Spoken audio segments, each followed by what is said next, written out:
আসসালামু আলাইকুম রহমতুল্লাহি বারকাতু। নিয়ে এসেছি খিচুড়ি রান্নার রেসিপি। আর এই খিচুড়ি রান্না করব হাতে মেখে, সবচেয়ে সহজ প্রসেসে পারফেক্ট ভুনা খিচুড়ি, তাও আবার রাইস কুকারে, অল্প সময়ে অল্প খরচে।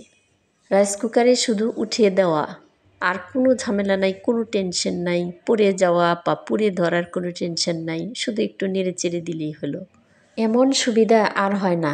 তাহলে চলুন জেনে নেই রেসিপিটি। আমি রাইস কুকারের পাত্রে কাঁচামরিচ, পেঁয়াজ কুচি, অর্গানিক হলুদের গুঁড়ো এবং স্বাদমতো লবণ দিয়ে দিয়েছি। এবার দিয়ে দিচ্ছি পরিমাণ মতো রসুন পেস্ট, আদা পেস্ট এবং জিরা পেস্ট। আরও দিয়ে দিচ্ছি অর্গানিক সরিষার তেল। খিচুড়ি রান্নায় সরিষার তেল ইউজ করলে খিচুড়ির টেস্ট 3 গুণ বেড়ে যায়। দিয়ে দিচ্ছি পরিমাণ মতো তেজপাতা, দারুচিনি, সাদা এলাচ, কালো এলাচ। এবার হাত দিয়ে খুব ভালোভাবে মিক্স করে নিচ্ছি। এখন আমি দিয়ে দিচ্ছি আগে থেকে ধুয়ে পানি ঝরিয়ে রাখা মাসকালাই ডাল। ভিউয়ার্স, দেখতেই পাচ্ছেন প্রায় 1 বাটি দিয়েছি, একটুখানি খালি আছে ডাল। এখন আমি দিয়ে দিব আগে থেকে ধুয়ে পানি ঝরিয়ে রাখা চাল। চালটা আমি 1 বাটি দিয়েছি।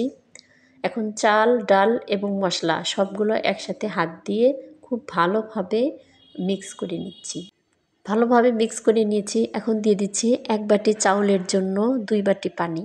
রাইস কুকারে রান্নার ক্ষেত্রে এই টিপসটা আপনারা অবশ্যই ফলো করবেন। যে পাত্র দিয়ে চাউল দিবেন সেই পাত্র দিয়ে মেপে পানি দিবেন। আমার মূল কাজ শেষ। এবার আমি রাইস কুকারে বসিয়ে দিচ্ছি এবং রাইস কুকারটা অন করে দিচ্ছি। দেখুন ভিউয়ার্স, বাইরে বৃষ্টি হচ্ছে। আর এই বৃষ্টির সময় খিচুড়ি না হলে চলে বলুন? বৃষ্টি নামলেই আমাদের খিচুড়ি খেতেই হবে। এটাই হচ্ছে আমাদের বাঙালিদের বৈশিষ্ট্য। খিচুড়ি উঠে দেওয়ার 5 মিনিট পর ঢাকনা খুলে নেড়ে চেড়ে দিচ্ছি। আবার ঢাকনা দিয়ে ঢেকে আবার 5 মিনিট কুক করে নিচ্ছি। তো 5 মিনিট পর আবার একটু নেড়ে চেড়ে দিচ্ছি। এরপর ঢাকনা দিয়ে ঢেকে আরও 5 মিনিট কুক করে নিচ্ছি। মাত্র 15 মিনিটেই আমার খিচুড়ি রান্না রেডি। ভিউয়ার্স, আপনাদের কাছে রিকোয়েস্ট, আমার ভিডিওটি ভালো লাগলে অবশ্যই লাইক দিবেন, কমেন্ট করে পাশে থাকবেন, শেয়ার দিবেন। ইউটিউব থেকে দেখলে সাবস্ক্রাইব করবেন এবং ফেসবুক থেকে দেখলে ফলো করতে কিন্তু ভুলবেন না।